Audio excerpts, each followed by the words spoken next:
미션 365.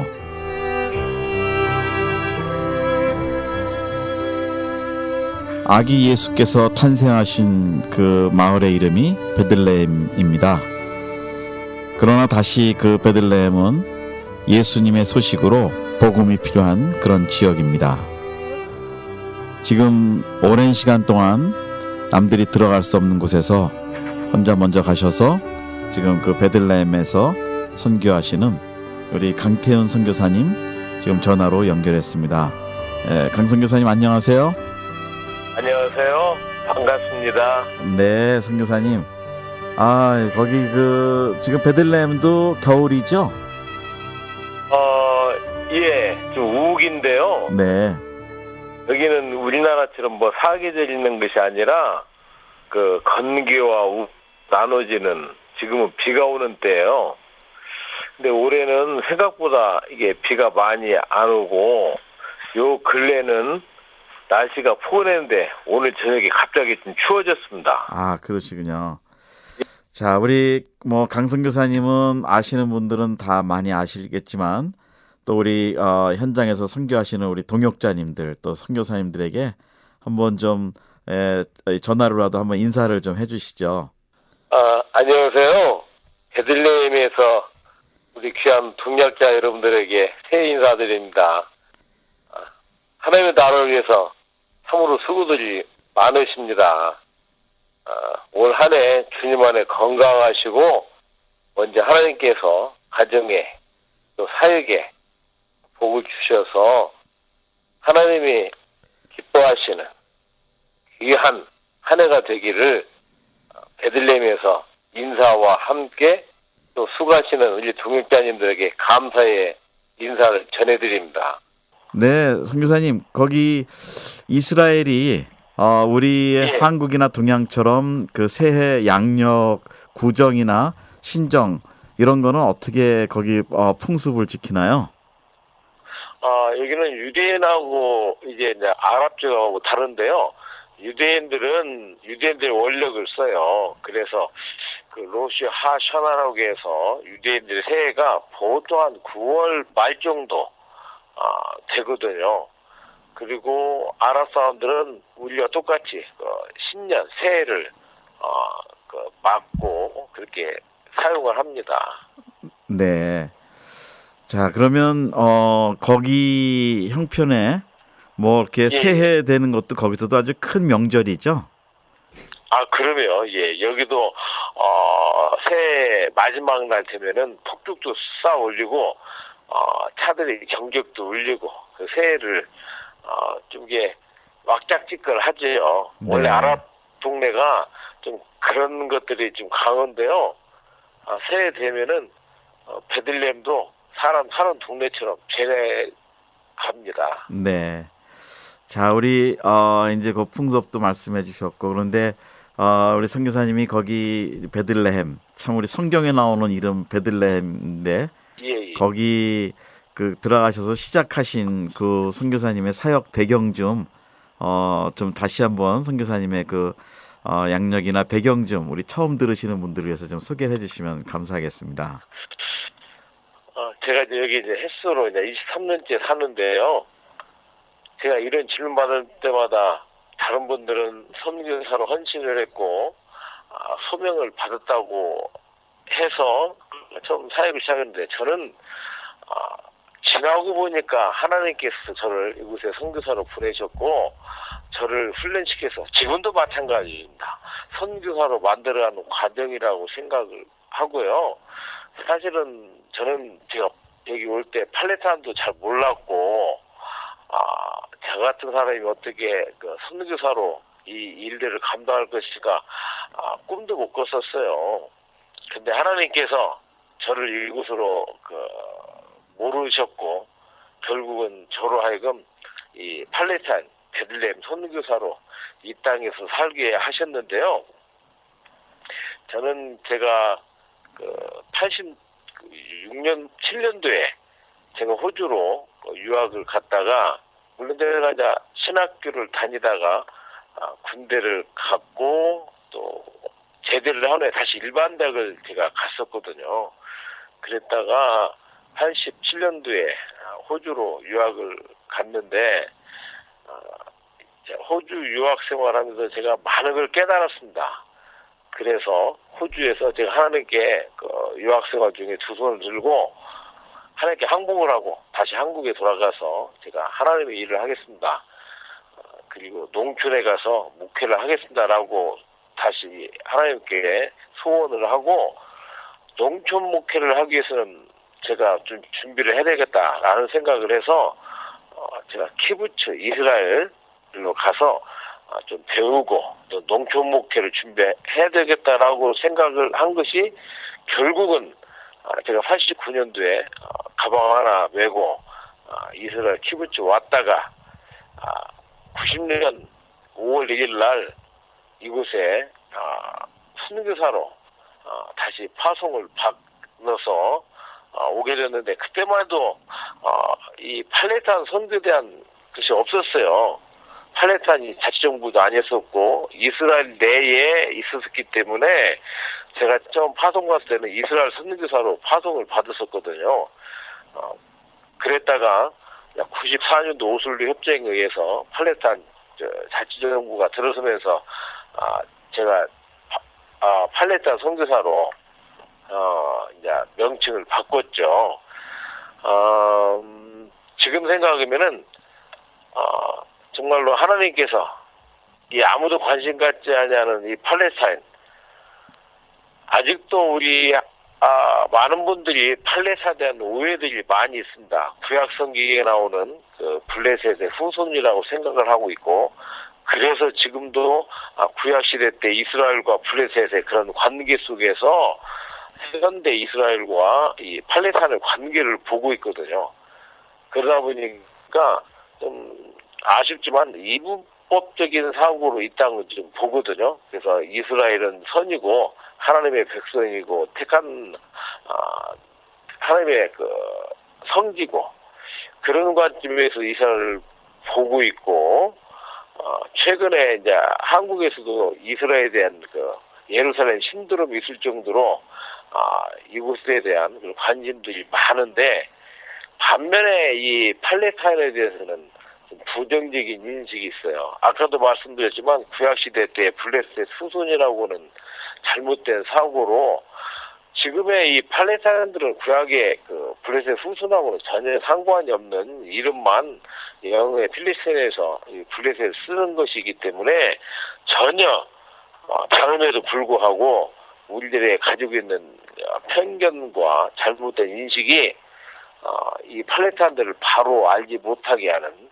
근데 결국은 그러한 부정적인 인식이 팔레스타인 선교를 가로막고 어떤 분들은 많은 분들이 그 팔레스타인 선교는 안 해도 된다는 아니 오히려 그들은 이게 적으로 간주하는 경향들이 참 많아서 제가 어떤 데도 안타깝고 그런 생각을 지금 가지고 있습니다.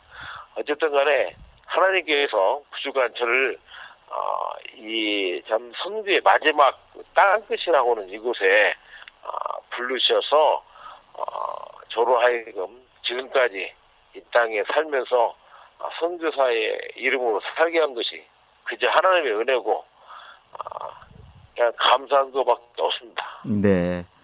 지금 목사님 거기 처음에 가실 때 거기에 뭐 처음에 이스라엘에 돼 있다가 이제 오슬로 협정 때문에 지금 분리가 되고 분단이 되고 그래서 지금은 자치정부 정말 팔레스타인 자치정부에 이제 이렇게 그 권위하에서 계시는데 그 좀 이런 걸 여쭤봐도 되겠는지 모르겠어요. 종교적으로 좀 민감한 질문들도 될 수 있는데 거기가 그 일반적으로 이슬람이 아직 많고 또 기독교가 약하다.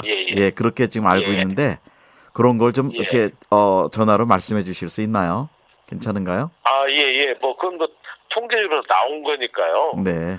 자, 팔레스타인의 인구가 이 팔레스타인은 웨스트뱅크하고 가자 쪽으로 나눠지거든요. 요즘 그 외신에서 많이 일어나고 있는 이스라엘과 분쟁을 하는 지역은 주로 이 지중해 쪽에 있는 가자 지역입니다.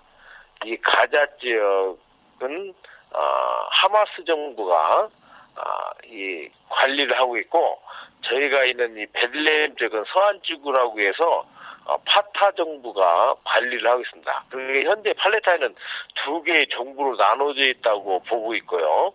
이 하마스 정부, 이 가자 쪽에 있는 이 하마스 정부는 이스라엘을 인정하지 않기 때문에 자주 이스라엘과 분쟁의 지역이에요. 그래서 언론에 주로 이 팔레타인과 이스라엘의 그 분쟁 지역은 요 근래는 이제 가자 지역이고, 저희가 살고 있는 이 베들레헴 이 서안 지역은 이 가자 지역에 비해서 분쟁이 적고, 요즘은 오히려 조용하고 그래요. 그래서 이 저희가 살고 있는 이 서안 지구는 한 250만 정도라고 보고 있고요. 가자 지구는 한 200만. 보통 400에서 450만의 이 팔레타인 인구가 있다고 보거든요. 그 중에 약 98% 이상이 무슬림들이고요. 약 2%, 요즘 2%도 안 된다고 하는데 1.5% 정도가 기독교인이라고 봐요. 우리가 생각하는 기독교인은 우리가 개신교가 차원이 아니라 주로 전통적인 로마 캐톨릭하고 정교회가 대부분이고, 개신교인들은 제가 볼 때는 한 기백명 다 통틀어서 이 팔레티나에 그 정도 소수입니다. 네. 그러면 거기가 그런 데 계시면서 그 예, 예. 여러 가지 뭐 저 위험한 요소도 있고, 일반적으로 그 예, 저 예, 종교가 다른 사람들이 공격도 많이 하고, 때로는 적대적으로 또 그런 행동도 하고, 이제 그런 쪽으로들 저희가 일반적으로 그렇게 알고 있는데, 그 예. 기독교인들이 당하고 있는 뭐 사회적인 뭐 차별이라든지 뭐 압박이라든지 그런 것도 좀 있나요? 그 서한 지구는? 일단은 표면적으로는 주로 이제 이 크리스찬들이 베들레헴 중심으로 좀 있고요. 그 라말라 그 일부 이제 그 도시에서 소수의 크리스찬들이 있고, 뭐 헤브론이라든지 다른 지역은 크리스찬들이 거의 없습니다. 제가 살고 있는 이 베들레헴 지역을 예로 든다면요, 베들레헴만 봐서는 약 한 15%의 기독교인이 있습니다. 이게 다른 지역보다 굉장히 많은 숫자죠. 네. 아시겠지만 베들레헴 예수님은 태어나신 곳이고, 단순히 팔레타인의 한 도시를 넘어서 기독교적인 어떤 상징성을 가진 도시잖아요. 네. 그래서 팔레타인 정부도, 자치정부도 베들레헴 시장은 인구가 무슬림이 많음에도 불구하고 기독교인 중에서 시장을 할 수 있도록 그 불문법으로 이게 제정을 해놨습니다. 예를 들면은 그 베들레헴 시의회가 총 15명입니다. 예, 무슬림 7명, 기독교인 7명으로 그렇게 정해놨고, 한 명이 시장이 되게 해서 총 15명이 되게 돼 있어요. 그럴 정도로 이 베들레헴이 종교적으로 가지는 그런 상징성을 인정을 하고, 그래도 매년 아시겠지만 12월 25일날 성탄절 때는 개방을 하고, 이곳에서 성탄 음악 제도하고 자정 미사도 드릴 때 팔레타인 자치정부 수반이 공식적으로 무슬림에도 불구하고 그 미사에 참석하는 그런 도시인데요. 제가 볼 때는 표면적으로는 이 다수의 무슬림들하고 소수의 크리스찬들이 이 공존을 해가면서 사는 것 같이 보여요. 왜 그러니 이 베들레헴이 가지는 아까 말씀드린 대로 종교적인 상징성이기 때문에 그것을 인정을 하거든요.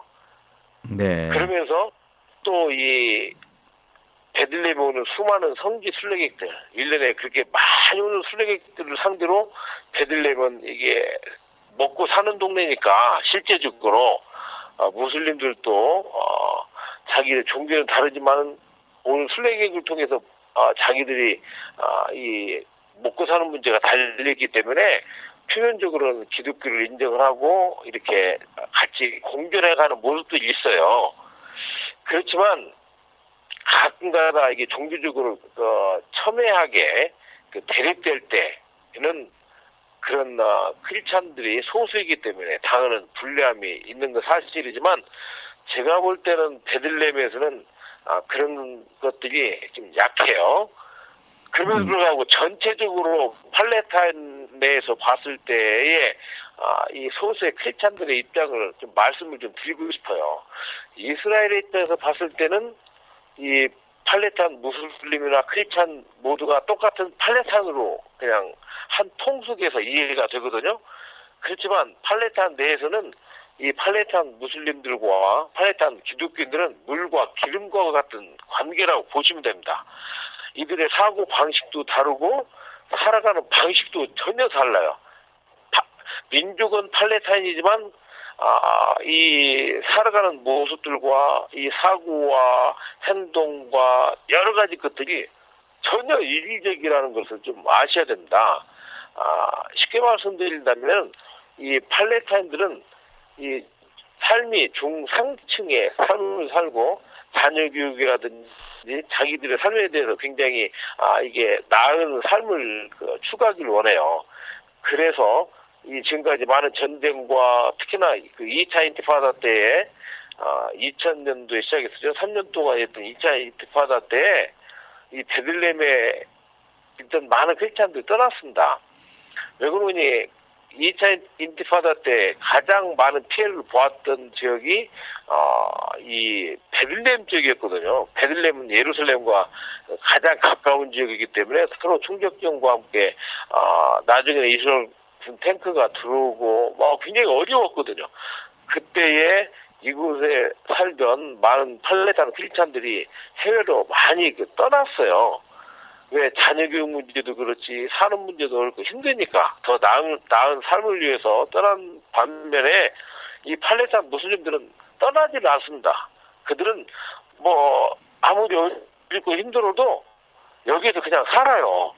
그러니까 더 걱정스러운 것은 앞으로 10년 후, 20년 후에 이 베들레헴 지역을 봤을 때에 이런 식으로 계속 크리스찬들이 떠난다고 하면은 베들레헴은 명목적인 그런 기독교인 도시가 될 것이다. 그 이야기는 단순하게 팔레타인의 베들레헴 한 도시만의 문제가 아니라 우리 전 세계에 흩어져 있는 많은 기독교인들에게도 많은 문제를 야기할 수 있는 것이라는 거죠. 왜 그러니 예수님이 태어나신 베들레헴이 크리스찬 도시라고 하면서 실제적으로 주민들은 무슬림화 다 돼버린다고 하면 이건 큰 문제가 아닐 수가 없다는 것이죠. 그런 면에서 우리 여기 베들레헴에 있는 크리스찬들, 팔레타인 크리스찬들 이 땅을 떠나지 않고 이 땅에서 신앙의 그루터기로 살아서 남아서 이 땅에 존재할 수 있도록 좀 많은 우리 세계 있는 크리스찬들이 관심을 가져야 되고 그런 면에서 지금 저희가 앞으로 사역도 무슬림 사역도 있지만 이 현재 이곳에 있는 팔레타인 크리스찬들을 향해서 어떻게 이들이 이 땅에서 계속 이게 살아남을 수 있는가 라는 문제도 저에게 주어진 사역 중에 하나가 아닌가라고 생각을 해요. 네. 자, 그러면 거기 지금 23년째 이제 계시면서 그래도 많은 사실은 생각보다 정치적으로도 그렇고 위치적으로도 그렇고 어려운 입장에 있는 지역이기 때문에 이렇게 활동하시는데 어려움과 장애들이 많이 있으실 거로 짐작이 되는데 예. 제가 처음에 베들레헴에 왔을 때는 제가 예루살렘 평안에서 한 2년 아랍교회에서 아랍 목사님을 도와서 주일학교를 했었거든요. 그러다가 제가 92년도 가을에 베들레헴으로 들어왔습니다. 그 당시에 베들레헴은 이스라엘 군의 점령되었던 이스라엘 그런 지역이었거든요. 그러다 보니까 이 동양 사람이 들어오니까 처음에는 경계의 눈으로도 보고 좀 어려웠어요. 초창기에는요, 솔직히요. 근데 결국은 진정성이라고 저는 생각을 하거든요. 살아가면서 제가 이 팔레타인들과 더불어 살면서 이들이 저를 이제는 친구로 인정을 하고 저를 다 알아요. 제가 여기 왜 왔는지 것도 알고 무엇 하는지도 알고 다 알기 때문에 지금은 이제 큰 어려움은 없어요. 그럼에도 불구하고 제가 아무리 팔레탄을 이해하고 팔레탄좀 되려고 해도 그래도 이 영원한 이방인이거든요. 그 다음에 가끔씩 어려움은 있지만 그래도 초창기에 비해서는 지금은 이제 이곳이 제 고향처럼 편안해졌으니까 뭐 지금은 괜찮습니다. 네.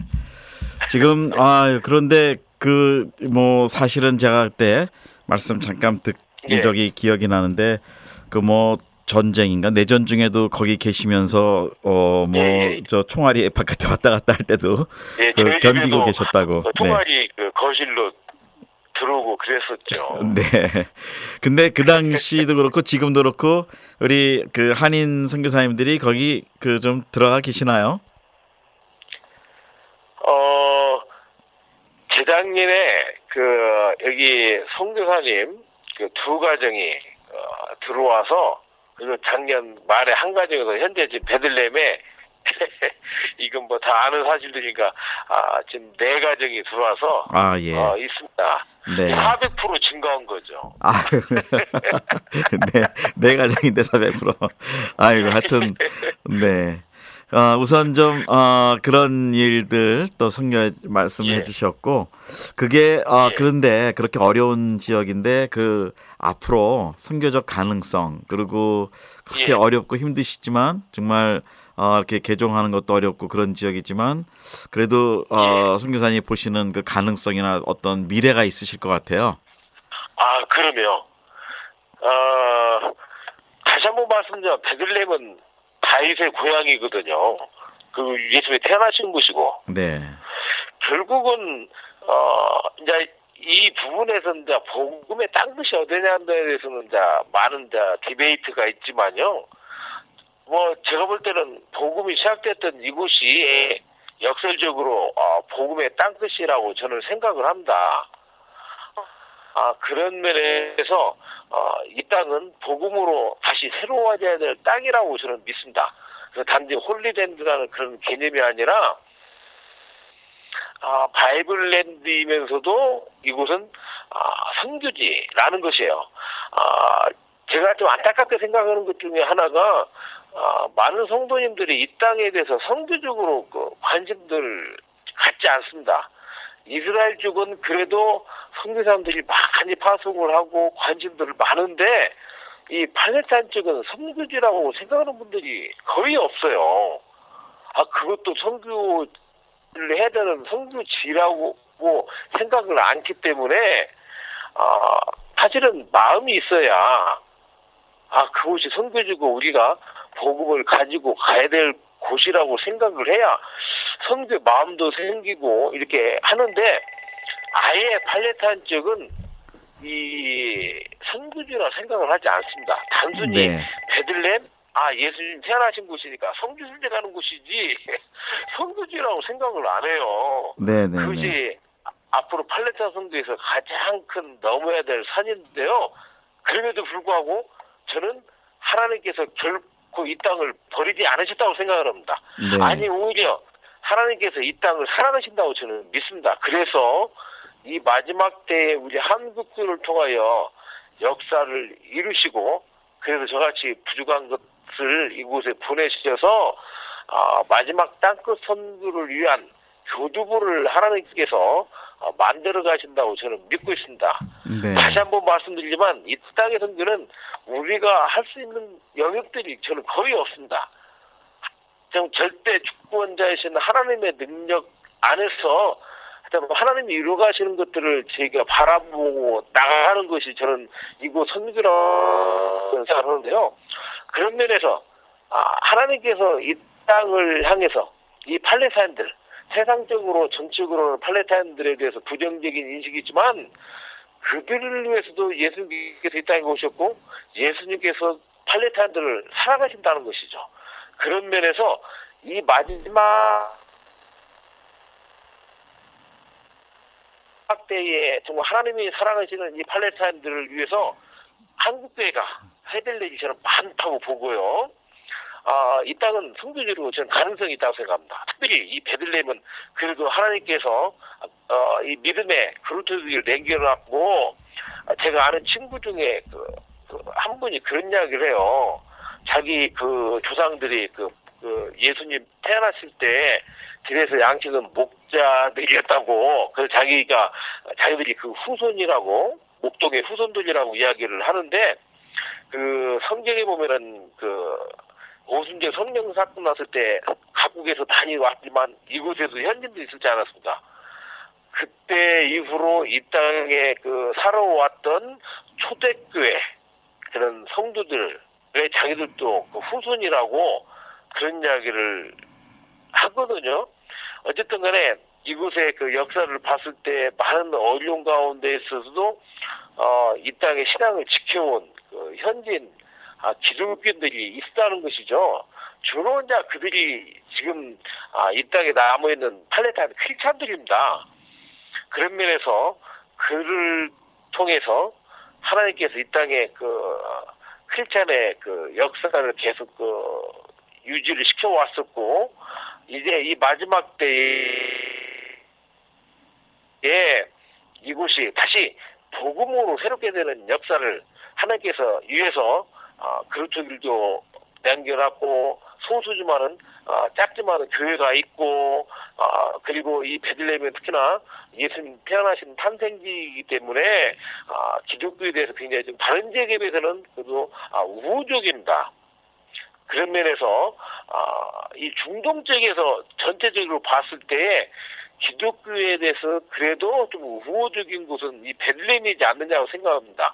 그렇기 때문에 이 중동 전체를 봤을 때 이 베들레헴의 선교의 거점을 만들고, 이곳에서부터 선교의 어떤 역사를 새로 써가는 그런 전략이 필요하고, 그런 면에서 우리가 좀 지혜롭게 현장에 맞는 선교의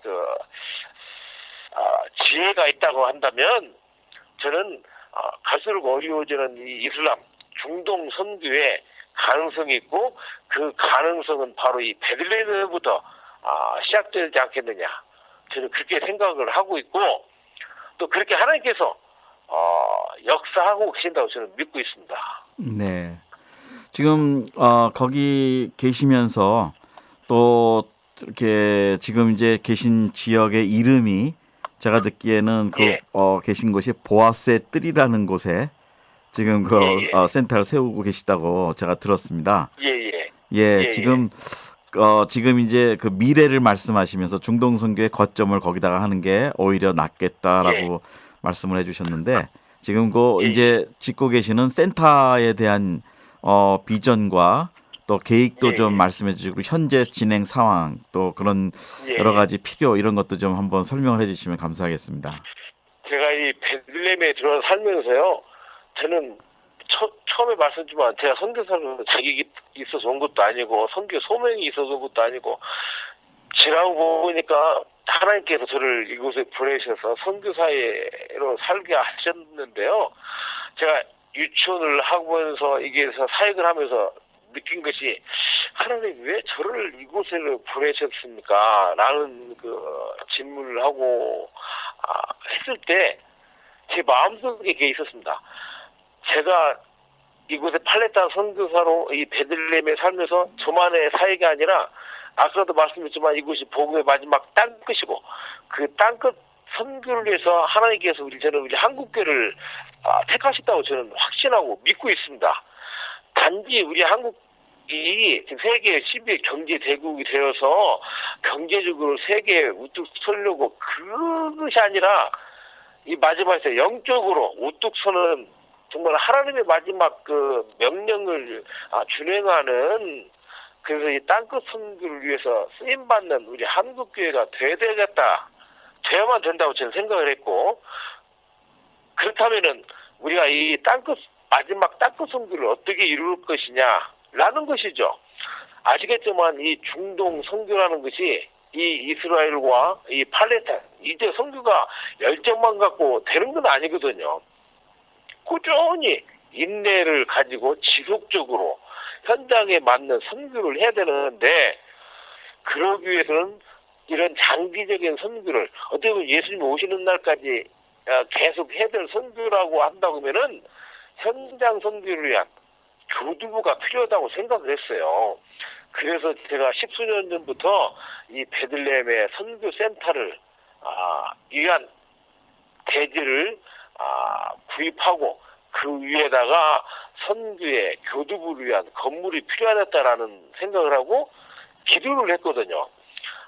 그래야만 이곳 선교를 계속적으로 할 수가 있고 또 저 혼자만 할 수 있는 것이 아니라 이제는 그 센터를 통해서 많은 동역자들과 한국교회가 힘을 하나로 뭉쳐서 이곳 선교를 가능하게 해야 되지 않겠느냐. 그래서 참 기도를 오래 했는데 하나님께서 2007년도에 그 성경 룻기에 나오는 보아스의 뜰에 땅을 450평의 땅을 사게 하셨습니다. 그런 그 과정 속에서 놀라운 하나님의 기적과 같은 은혜가 많았고 정말로 간증할 것이 참으로 많아요. 이곳에 외국이 땅 사는 것이 사실 거의 어렵거든요. 그런데도 불구하고 하나님께서 그 보아스의 뜰이 어떤 곳이냐고요. 그 다윗의 자손 예수 그리스도의 세계가 시작됐던 어찌 보면 예수 그리스도의 족보가 시작됐던 곳 아닙니까? 보아스와 루스를 통해서요. 그런 곳에 한국교회로 하여금 그곳에 보아스의 뜰에 땅을 사게 하셨다는 것은 21세기 마지막 선교를 영적인 다시 한번 예수 그리스도의 족보를 시작하게 할 수 있는 그런 역사가 아닌가라는 생각을 하니까요. 저는 많고 많은 베들레헴 땅 중에 하필이면 그 보아스의 뜰에 땅을 사게 하시는 하나님의 저는 크신 은혜가 있다는 걸 나중에나 또 깨달았거든요. 2007년도에 땅을 샀고 그리고 참 은혜로 시에 건축 허가를 받고 2010년도 3월 달부터 땅 파기 시작해서 지금 공사가 진행 중에 있는데요. 현 저희 그 센터는 지하 1층과 지하 3층 4층으로 되어 있어요. 연 대지는 450평이고요. 연 건평은 632평. 스퀘어미터로는 한 2,100 스퀘어미터 정도 될 겁니다. 그래서 이 지하에는 태권도장하고 그다음에 헬스장. 그 1층에는 그 유치원. 저희가 유치원 사역을 한 10수년간 했었기 때문에 이 저희의 이 센터에 유치원을 계속 할 거거든요. 유치원을 하고요. 그다음에 한방 클리닉이 있고 그리고 선교사를 위한 그 아파트가 1층에 방 2개짜리가 2개가 있고요. 2층에는 예배당 한 150석 규모의 예배당 겸 극장이 있습니다. 그리고 한국문화원과 그다음에 어린이 도서관 또 2층에 선교사를 위한 아파트하고 원룸이 하나 있고요. 3층에는 다 수동입니다. 그래서 방 9개가 있고요. 선교사 그 아파트 한 채 그리고 식당이 있고요. 그리고 옥상에는 기도실 겸 커피숍이 있습니다. 그래서 현재 공정률이 전체적으로 봤을 때 한 60%가 되고요.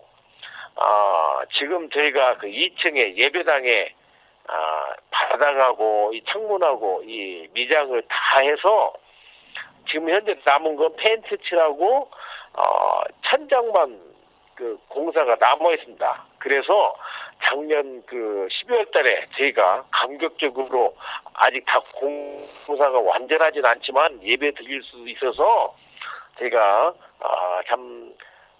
예배를 감격적인 예배를 그에 드렸고 작년 성탄절 때에 그 미국 LA 중심의 그 교회들이 에버라스팅 콰이어를 만들어 가지고 베들레헴 그 10월 24일 날에 성탄 음악회에 참가를 했거든요.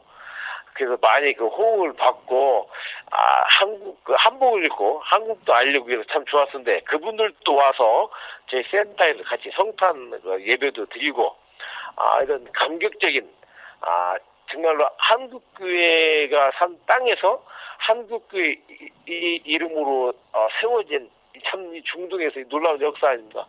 그 건물에서 우리 자체 건물에서 우리가 예배하고 하나님께 찬양할 수 기도했다는 것이 놀라운 그 은혜고 감격스러운 일을 맛보았거든요. 사실은 성지순례 오신 분들이 하시는 말 중에 많은 분들이 아니 여기 보면 그래도 다 캐톨릭이나 다른 데서 교회도 있고 하고 또 서구교회도 나름대로 자기들의 교회도 있고 이런 건물들이 있는데 우리 한국교회는 이름을 된 것이 아무것도 없다고 좀 아쉬워하는 부분들이 많아요. 1년에 약 4만 명 이상의 성지순례객이 한국에서 오시는데 와서 그냥 이런 건물들만 보고 가는데 저는 이제 한국교회 이름으로 세워진 이 예배당에서 이 교회에서 이 센터에서 우리 같이 예배하고 하나님께 찬양하고 얼마나 이게 참 벅차고 이 감격스러운 일인지 그것을 위해서 앞으로 이 센터가 사용되어야 되겠고요.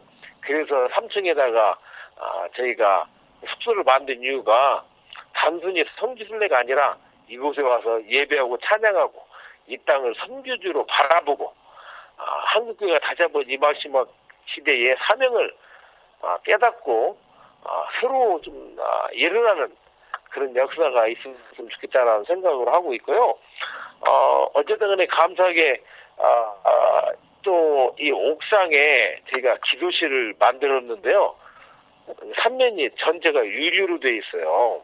그래서 지금 저희가 이 의자하고 그 테이블을 좀 주문을 했습니다. 아마 이번 주나 다음 주에 주문한 것이 오는데요. 그냥 그곳에서 기도도 하고 같이 커피도 마시면서 같이 좀 이 땅을 다시 한번 선교지로 바라봤으면 좋겠다. 이 일은 제가 쓴 일이 아니에요. 정말로 지금까지 저희가 약 한 85만 불 정도의 경비가 들었거든요. 앞으로도 이 내부 공사를 해보니까 이게 정말로 많은 돈과 이게 큰 공사입니다. 이게 많은 경비가 더 필요한데 이제 이 마지막 땅끝 선교를 해서 하나님께서 이 보아스들의 이런 귀한 이 건물을 지금 세워가시는데 이제는 우리 한국교회가 우리 성도님들이 힘을 모아서 이 일에 같이 하나님의 역사를 위해서 힘을 모아서 같이 기도함으로 마지막 땅끝 선교를 이룰 수 있도록 우리가 힘을 모았으면 좋겠다 생각을 하고 다시 한번 이 보아스에 뜰에 세워지는 이 센터는 단순한 또 하나의 센터와 건물이 아니라 예수님의 마지막 명령인 땅끝 선교를 이루는 한국교를 통해서 쓰여지는 귀한 선교의 공간이라 생각을 하고 이 센터와 이 공간은 우리 모두에게 열려 있습니다. 여러분 언제든지 오셔서 이 땅을 위해서 기도해 주시고 선교해 주시고 단기성도도 오시고 세미나도 있고 여러 가지 용도로 이 부가스에 세워지는 이 건물을 많이 사용하여 주셔서 하나님께 영광 드렸으면 고맙겠습니다. 하나님께서 은혜로 지금까지 85만 불 이상이 들어갔는데요. 앞으로 한 그 정도가 더 들어가야 내부 공사가 다 끝날 것 같습니다. 중요한 것은 물질을 하나님께서 지금까지 참 귀한 하나님의 백성을 통해서 공급해 주셨는데요. 앞으로 하나님께서 다 채워주셔서 공사가 잘 마무리되고 이 센터를 통해서 하나님의 나라를 확장하는 일에 우리 한국교회가 쓰임받기를 저는 원합니다. 말씀드렸지만 이곳을 단순한 선교순례가 아닌 선교지로 바라볼 수 있도록 그래서 3층에 저희가 숙소를 만드니까 오셔서 이 땅을 위해서 기도해 주시고 예수님의 마음으로 이 땅을 품어주시고 그리고 이 목회자들 세미나와 함께 또 청소년들을 위한 어떤 교육의 장도 저는 필요하다고 저는 생각을 합니다. 작년에 그 12월 달에 서울의 모 교회에 그 소년부 아이들이 와서 저희 센터 그 예배당 바닥에서 침낭을 덮고 잔 경우가 있었거든요. 그 청년들이 와서도 이 선교에 대한 세미나도 하고 앞으로 이 센터가 한국교회를 통해서 이곳 선교를 이뤄가는 교두보가 될 수 있도록 많이들 기도해 주시고 이곳에 오셔서 이곳 선교를 위해서 같이 사용하는 공간이 되었으면 합니다. 네. 그리고 하나님의 나라 확장에 쓰임받을 수 있도록 이젠 저희의 것이 아니라 우리 한국교회 전체의 공간이라는 생각을 좀 가져주시고 앞으로 공사가 잘 마무리되어서 귀하게 쓰일 수 있도록 제가 건물의 용도를 제가 다 말씀드렸기 때문에 태권도도 필요하고 사역자들도 필요하거든요. 유치원, 한방 클리닉, 문화사역자들, 단기 사역자들도 많이 오시고 그래서 정말로 힘있게 다시 한번 한국교회 선교가 일어날 수 있도록 힘을 모으는 센터가 하나님의 사랑이 흘러가는 넘쳐나는 그런 센터가 되기를 이것은 우리가 같이 힘을 모아서 이뤄나갈 일이라고 저는 믿습니다. 네. 선교사님 그 기후라든지 그러면 네. 누가 가서 일을 하고 봉사하고 섬길 때 그 한 달에 대략 그냥 뭐 생활비나 선교비가 얼마 정도 필요하고 또 그 준비가 기후적으로 볼 때 뭐 예를 들면 뭐 한국과 뭐 사계절이 비슷하다든지 뭐 어떤 그 나라에 대해서 조금 좀 또 문화적으로 사람들이 외국인들에 대해서 또 어떻게 대하는지 이런 좀 관심이 있는 분들이 혹시 가게 된다면 좀 준비하는 마음으로 정보를 좀 주시면 좋겠습니다. 일단 비자 문제는요. 여기는 그 여행 비자로 3개월 공항에서 그냥 줍니다. 그렇기 때문에 단기 사역자들을 3개월이나 한 번 또 나갔다 오면 또 3개월 연장하니까 6개월 정도는 큰 문제가 없고요. 여기는 그 한 달에 이 싱글이 왔을 경우에 제가 볼 때는 한 1,000불 정도 있으면은 생활할 수가 있을 것 같습니다. 이 베들레헴에서요. 그리고 언어는 여기는 그 베들레헴은 영어들 많이 쓰기 때문에 우리 스케일이 우리 교포들 중에 2세, 3세 영어를 잘하는 우리 젊은이들은 영어에서 사역하기 참으로 좋습니다. 제가 이 교포들이 우리 한인교회들이 이곳에서 일단 언어 문제가 영어 사용하니까 문제가 없고요. 다문화권에서 또 이 문화 경험을 했기 때문에 그래서 여기 와서 영어 단기 사역 쉽게 말씀드리면은 여기 공립학교에 가서 영어 선생님도 할 수 있고 저희 센터에서 영어 학원도 할 수 있고 그 영어를 통해서 또 우리가 성경도 가르칠 수 있는 할 일들이 참으로 많습니다. 그런 면에서 제가 볼 때는 우리 미주에 있는 우리 교포 청년들이 젊은이들이 사역하기 가장 좋고요. 여기는 날씨가 말씀드렸지만은 겨울에는 조금 춥기는 하지만 우리 같이 막 눈이 많이 오거나 그런 건 아니지만 날씨가 좋기 때문에 여기 캘리포니아 지역 날씨 정도 생각하면은 큰 하자가 없습니다. 오셔서 여러분 사역하시기에 가장 좋고 정말 하나님의 나라를 세워가는 일에 여러분들이 쓰임받으면 참 좋겠고 이 일에 저는 미주 한인교회들이 좀 일어나서 이 땅을 좀 바라보고 품고 기도했으면 좀 좋겠다라는 생각을 하고 있습니다. 네. 제가 알기로는 목사님께서 거기 히브리어로 거기 정식으로 대학원도 공부하시고 그래서 히브리어 말을 잘하시는 거로 아는데 그 지역의 사람들이 쓰는 언어는 어떤 언어를 쓰나요? 여기는요. 네. 이스라엘은 히브리어를 쓰고요. 유대인들은요. 이 팔레스타인들은 아랍어를 씁니다. 네. 다르죠. 언어가요. 그렇지만 유대인이나 팔레스타인 봉이 제2 외국어가 영어예요. 실제적으로 예루살렘에 미국에서 계시다 오신 사역자들이 있거든요. 그분들은 전혀 문제가 없습니다. 영어로 사용하는데 큰 어려움들이 없어요. 그리고 저희 베들레헴에서도 마찬가지입니다. 그러니까 언어에 대한 부담, 그냥 오셔가지고 언어를 그냥 배우면 좋죠. 그렇지만 다른 지역에 비해서 영어를 가지고 생활하고 살아가는데 큰 문제가 없습니다. 이 베들레헴에서는요. 네. 그러니까 걱정하지 마시고 언어에 대한 걱정하지 마시고 오시면 됩니다. 네. 그리고 또 하나 그 특이한 게 보아스의 네. 땅 아주 그냥 보아스의 뜰 정확한 고장소라고 네. 아까 말씀하셨는데 그게 어떻게 맞습니다. 성경적으로 그 지리적으로 확실히 그게 증명이 되신 거겠죠? 보아스의 뜰이라는 것이요. 그러면 이 베들레헴에서 보면은 그 경작지가 베들레헴이 이게 거의 750 해발이잖아요. 높은 네. 데에 있어서 이렇게 비춰져 있거든요. 그런데 이 보아스의 뜰 지역만 이렇게 경작지처럼 이렇게 되어 있어요. 그리고 베들레헴 사람들이 다들 이곳은 보아스의 뜰이라고 전해져 온 장소니까요. 네. 제가 봐도 베들레헴에서 가장 좋은 경작지는 그곳밖에 없습니다. 아, 그렇군요. 네. 예. 예. 우리 그래서 이제 선교사님 거기 계시면서 예.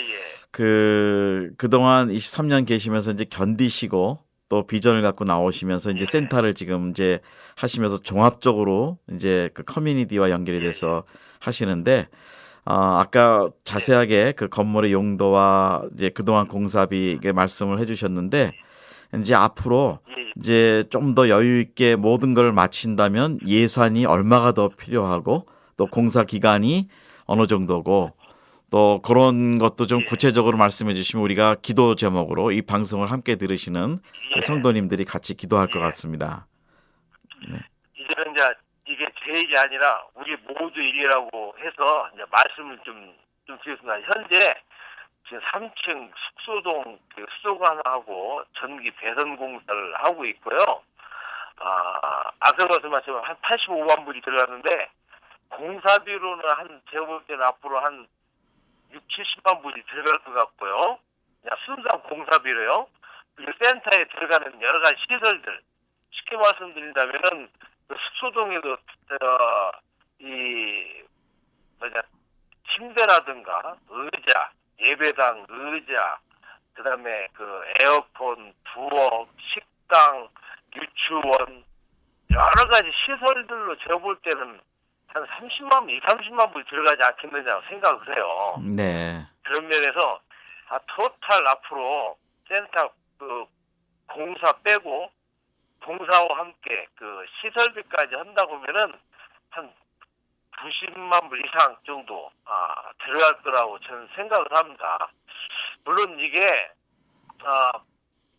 적은 액수는 아니지만 우리들이 마음을 모으고 십시일반을 해서 이런 식으로 저희가 방이 11개인데 한 교회에서 한 개인이 방 하나씩을 맡고 이 한방 클리닉을 맡고 유치원을 맡고 태권도장을 맡고 그리고 방에 들어가는 에어컨들이 있거든요. 에어컨을 하나 맡든가 아니면은 예배당에 들어가는 의자를 맡든가 한방 클리닉에 들어가는 이런 그 자재들 그런 것들을 맡아서 우리들이 힘을 모은다면은 충분히 저는 가능한 이 공사를 마무리하고 할 수 있지 않겠느냐라고 생각을 합니다. 그런 면에서 우리들이 하나님 향한 마음으로 이 땅을 향한 마지막 땅끝 성교라는 마음으로 정말 우리들이 어떻게 이 센터 공사와 이게 잘 마무리될수록 내가 마음을 연다고 하면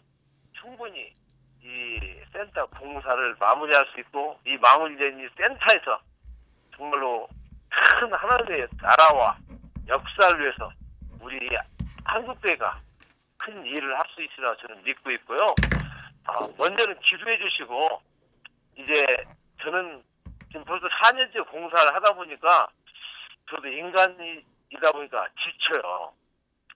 이게 또 돈이 생기고 공사를 하고 또 중단했다. 그래서 지금 4년째 여기까지 왔는데 공사가 중단됨이 없이 여러분들이 좀 이 일에 정말 주님의 마음으로 참가해 주셔서 올해는 이 공사가 좀 마무리됐으면 좋겠다. 라는 기도의 소원을 가지고 있습니다. 네. 기도해 주시고 동참해 주시고 참여해 주십시오. 그래서 여러분의 이름을 이 보아스의 뜰에 새겨 주십시오. 네. 지금 선교사님 그 혹시 연락처를 뭐 이메일 주소하고 아니면 전화번호라도 주실 수 있으면 예. 괜찮으시면 좀 알려주시죠. 제 그 이메일은요. JOYHOUS 그 영어의 기쁨의 집 조이 하우스 할 때 끝에 이가 없거든요. 조이 호우스고요. 그다음에 골뱅이하고 한메일.net입니다. hanmail.net joyhouse@hanmail.net이고요.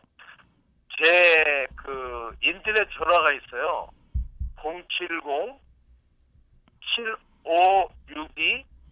070-7562-0868입니다. 네, 다시 한 번만. 네, 핸드폰으로 070. 하시려면요. 네. 예.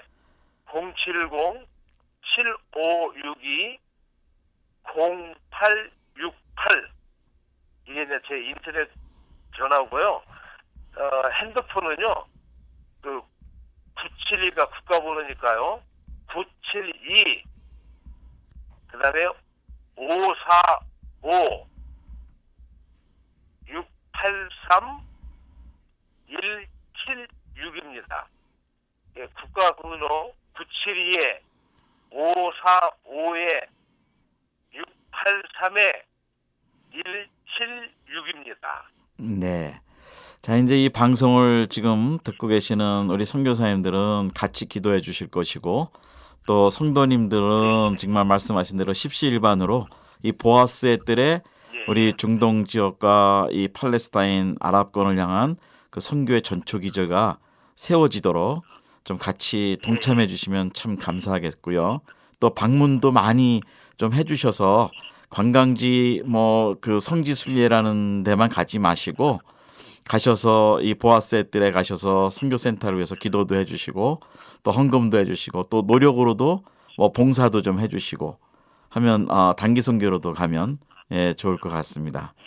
예, 하여튼 선교사님 혹시 예 우리 이제 마지막으로 시간이 뭐 다 이제 돼서 해주시는데 이 방송을 들으시는 그 우리 선교사님들과 성도님들에게 다시 한 번만 좀 격려의 말씀으로 좀 마무리를 해주시면 감사하겠습니다. 이 땅을 다시 한번 성교지로 봐주시고요.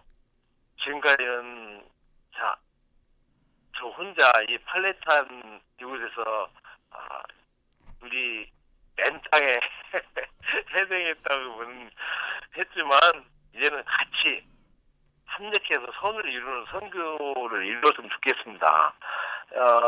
지금도 세계 곳곳에서 수고하시는 우리 귀한 동역자님들에게 같은 심정으로 참 감사의 말씀을 드리고 저는 우리 선교사님들이 이곳에 오셔서 센터에서 같이 마음도 나누고 서로 위로하고 껴안고 좀 그랬으면 하는 마음이 있어요. 그래서 오십시오. 우리 선교사님들 오셔서 같이 울고 웃고 주님 안에서 샘을 좀 얻었으면 좋겠고요. 그리고 우리 성도님들 정말 우리가 한 번밖에 없는 삶 속에서 하나님 앞에 무엇으로 이 삶 속에서 드릴 수 있겠습니까? 선교하는 이름으로 하나님 앞에 다시 한번 우리가 들려주면 좋겠고 그리고 이 복음이 시작됐던 이 베들레헴 땅에 여러분의 이름을 남겨주시고 하나님 앞에 가서 정말로 감사할 수 있는 그런 우리에게 되면 좋겠습니다. 다시 한번 좀 한국교회가 여러 가지로 어렵다고 이야기를 하지만은 그런 한국교회 제 소망이 있습니다. 선교로 다시 일어나는 우리 한국교회, 선교로 다시 한번 하나님 앞에 세워지는 우리 성도들이 되기를 저는 바라고요.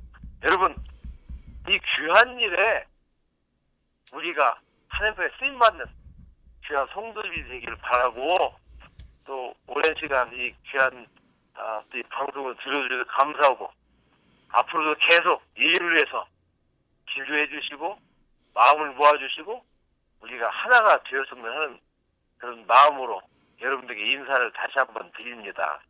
감사합니다. 네. 자, 이제 이 팔레스타인에 계시는 우리 강태훈 선교사님과 오늘 1시간 정도 그 특별 대담을 했습니다. 지금 그 아랍권의 전초 기지로 오히려 중동권의 그 사역을 바라볼 수 있는 선교 전초 기지가 될 수 있는 곳에 지난 23년간 정말 거기서 움직이지 않으시고 여러 가지 어려움과 힘든 가운데서도 믿음과 비전을 가지고 지금 선교센터를 개발하고 계십니다. 우리 이 방송을 들으시는 모든 분들 함께 손 모아 기도해 주시고 또 십시일반 도와주시고 또 그 보아스의 뜰에 그 선교센터가 다시 세워지고 예수님의 족보가 이어지는 영적인 족보가 이어지는 그런 선교가 됐으면 좋겠습니다. 선교는 여러분의 그 동정심에 의해서 되는 것이 아니고 동역자의 마음으로 인해서 되는 것이라고 저는 확신합니다. 우리가 어려우니까 무조건 도와달라는 뜻은 아니고 정말 하나님의 사명을 같이 감당하고 부르심에 동참하는 그런 선교의 동역자들이 같이 일어났으면 좋겠습니다. 우리 선교사님들이 재정이 없어서 구걸하는 그런 분들은 아니십니다. 우리가 먼저 하나님 말씀에 순종해서 그 복음을 향해 열방을 향해 복음을 들고 나가신 분들인데 우리가 같이 기도하고 또 동역자의 자리에 서서 그분들을 위해서 기도하고 함께 물질로 헌신하고 또 선교지도 방문하고 하는 일로 인해서 그 열방의 복음이 증거되는 그런 좋은 복음의 진보가 있게 될 줄로 믿습니다. 오늘 방송을 함께 들으신 모든 분들 계속해서 이 올 한 해 새해에도 복음의 일꾼으로 선교의 동역자로 주님께 큰 영광 돌리시는 일들이 있으시기를 주님의 이름으로 기도하고 축복합니다. 진행의 김정한 선교사였습니다. 안녕히 계십시오.